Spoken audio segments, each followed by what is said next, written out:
What's up, guys? It's Javi from Bloggers Love Gaming here to bring you my top 10 albums of the year 2023. To start it off, Make Them Beg for Death, The Dying Fetus. Pretty much a band that doesn't really need an introduction at this point, I think. You know, they've been doing this shit for a very long time. This one kind of just fills in the usual stuff I expect from them. You know, heavy breakdowns, fast-ass drumming, incredible guitar work, awesome vocals. And yeah, they definitely delivered on all fronts for this one, as they usually do. Production's a little bit more on the higher end of things, which I always appreciate when it comes to like this like kind of brand of death metal. And yeah, that's about it. You know, Dying Fetus, always incredible. And now the next one, sign of things to. This was a band that I was afraid of was never gonna come back because main man Josh was in Architects at the time, filling in, not filling in, but like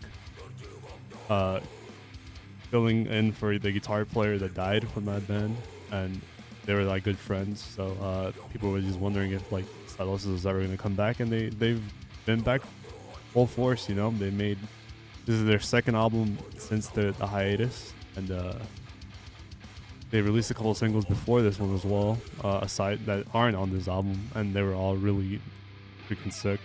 So I was expecting this album to be just that, you know, just as well produced and well played as that. Josh Middleton is easily like one of the greatest modern riff lords as of right now, and yeah, awesome choruses as well on this one. Definitely a little bit more moodier than the last one. The last one was a lot more straightforward, melodic death thrash, but this one, it still delivers everything that I love about Stylosis. So, yeah. And now, after that one, jpegmafia and Danny Brown's collab album, Carrying the Hose. not a metal album, of course, but their music has always been super non-commercial, which I'm sure, you know, as a metalhead, you can probably appreciate. They definitely don't sound anywhere near cookie cutter as like a lot of the, you know, modern rap groups do, or modern rap artists in general do these days. And yeah, on this album, it just sounds like they've known each other for a very long time. The synergy is like incredible. The production, I think they both self-produced this album, and it sounds awesome. From the instrumentals to like both of them just doing their thing, their usual shtick, and yeah, it's definitely one of my favorites. Now, next on this list is Dying Wish, Bible. This is one of a newer metalcore band. This is only their second album, but they also kind of just make me remember the good times of, you know, first getting into metalcore back in the day, with, you know, Killswitch Engage and bands alike. And yeah, they delivered once again an incredible album, especially in the vocal department. There's a lot more cleans on this one than the last one, and it really shows just how much Emma has like improved as a singer. And of course, the rest of the band delivers, from like the guitar work and the drumming. And of course the breakdowns. The breakdowns are truly awesome.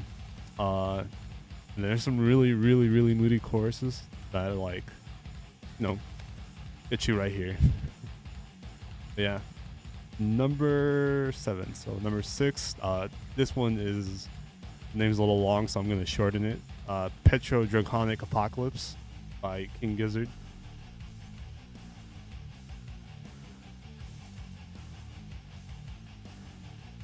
I think they released like 3 albums this year alone.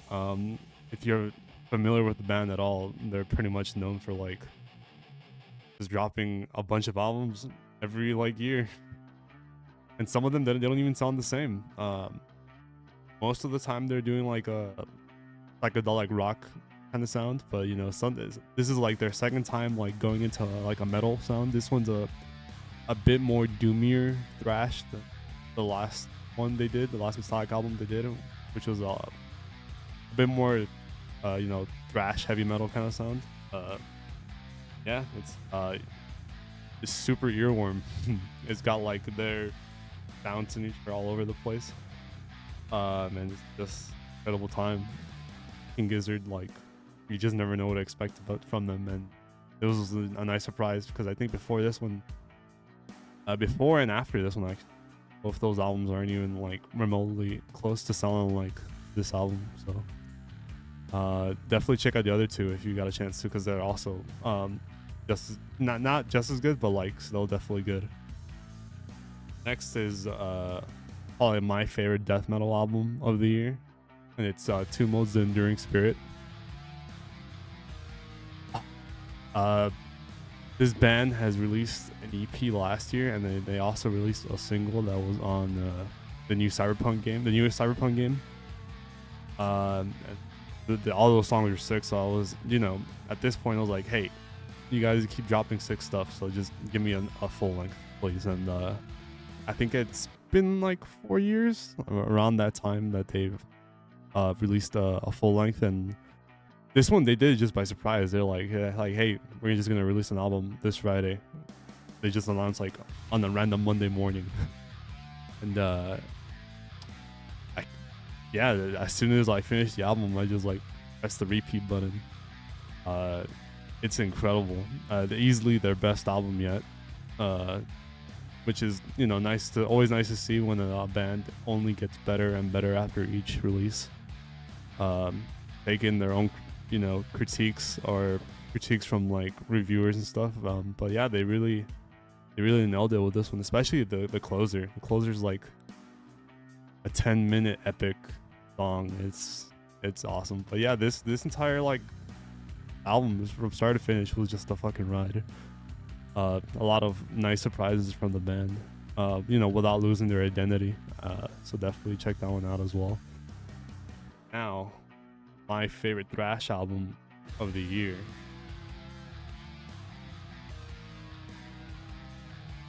What Remains from Enforced. Their last album was easily my favorite album, my favorite thrash album as well when it came out. But I think that year also the new Evil record came out as well, and it was really hard to pick between both of those two. But I think I gave it an Evil. And it was mostly due to the fact that the Enforced album was just all killer, but there was like some filler noise tracks littered like across the album that it's okay to do once in a while, but like when it's taking like 3 or 4 songs, it just like bogs the album down a little bit. It's still a killer album though, but this time around it's like they listened to that one complaint, that one very minor complaint. They trimmed the fat. And this is super crossover Slayer worship at its finest.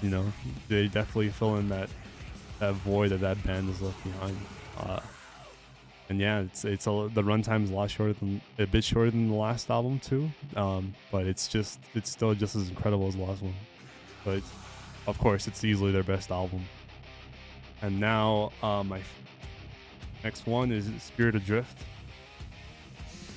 Ghost of the Gallows.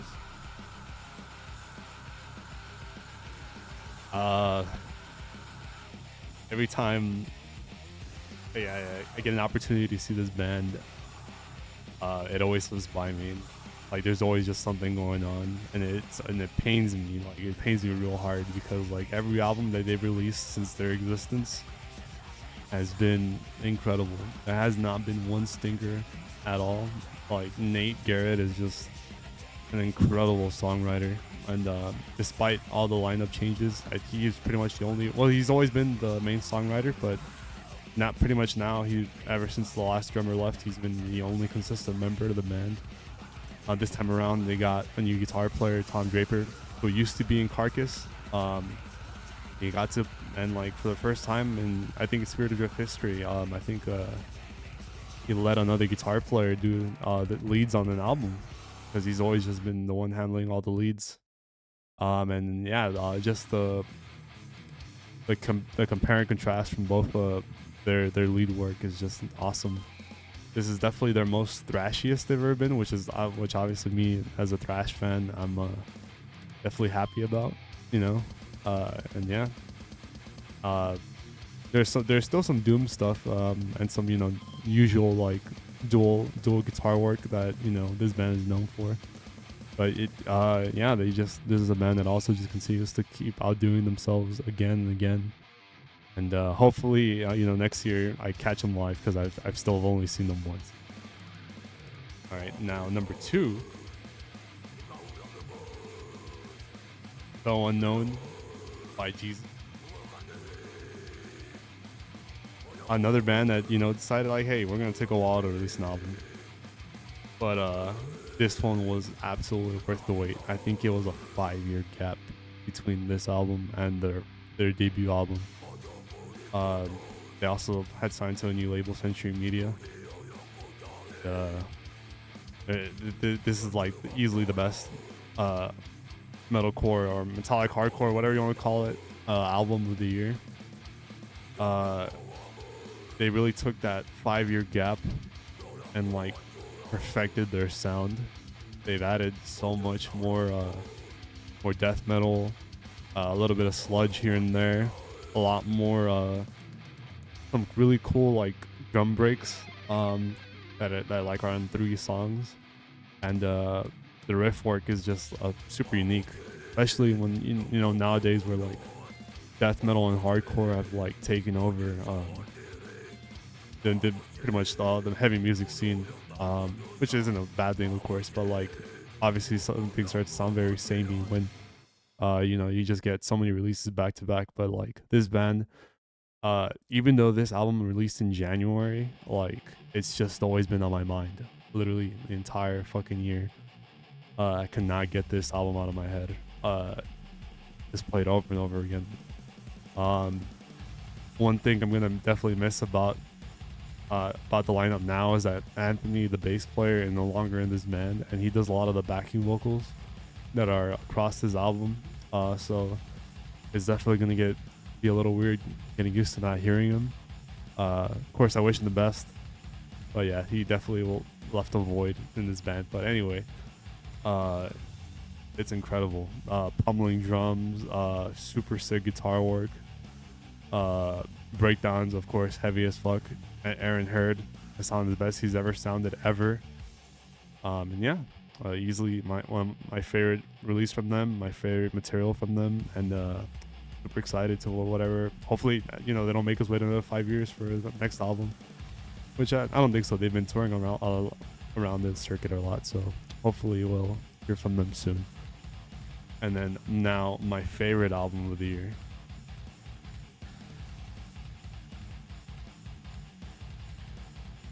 Entheos. Time will take us all. Yeah, it will indeed. But yeah, so the way this album works is that like it's one of those, the album is like designed to play from start to finish and has like one continuous song, but each song, not only does it stand on its own, each one is like super unique. You hear a lot of like progressive, a lot of death metal, a lot of atmospheric stuff. It's insane, especially due to the fact that like at the time entheos was a 2-piece band, but they got back together with their old bassist, who is an incredible dude. I'm glad they brought him back, because like he is littered across the entire album, and it's just his bass, like the bass playing wouldn't be the same without him. So I'm glad that they at least brought him back in for like studio work. The drummer for the band now plays guitar, as their old guitar players left the band as well, and sounds a lot more close knit now, a lot more focused than compared to their other albums.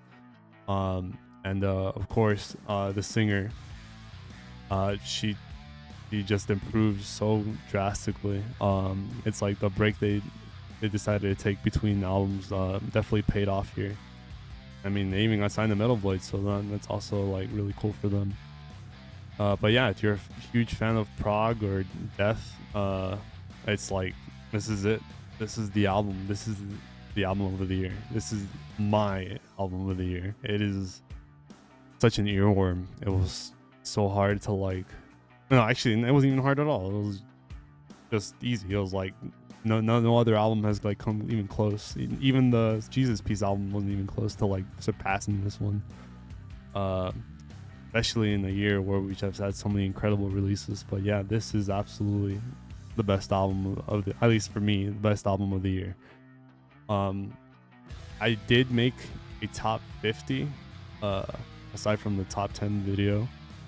I made a top 50 list of the rest of the albums that I thought were really sick, so I'll probably post it in the description of this video. It'll be a Twitter post, so definitely check that out. And it'll have like pictures of the artworks and stuff too. But yeah, definitely check out all the ones that I posted. Shane and I were supposed to do this video together, but like I had caught the flu, so we couldn't put them out at the same time. But you know, I'm excited to see what his list is. I can already tell he's probably putting Metallica on, which is to me a sin, even though I thought it was good too. But anyway, yeah, that's about it for this video. I think we are going to make our top 10s, or actually I don't even know what the number is, but maybe I'm pretty sure we're gonna make a list of our favorite video games of the year, all our favorite movies and TV shows as well. So look forward to that. This is Javi from Vulgar Slayer Gaming. Like, comment, subscribe. Your favorite like albums, you know. I know I for a fact I missed, you know, a couple of albums here or there throughout the year. I'm sure nobody has been remotely able to keep up, even the people that are paid to like review stuff, you know. But yeah, post your top albums, and then I'll be happy to check them out. But yeah, anyway, till next time, guys, take it easy.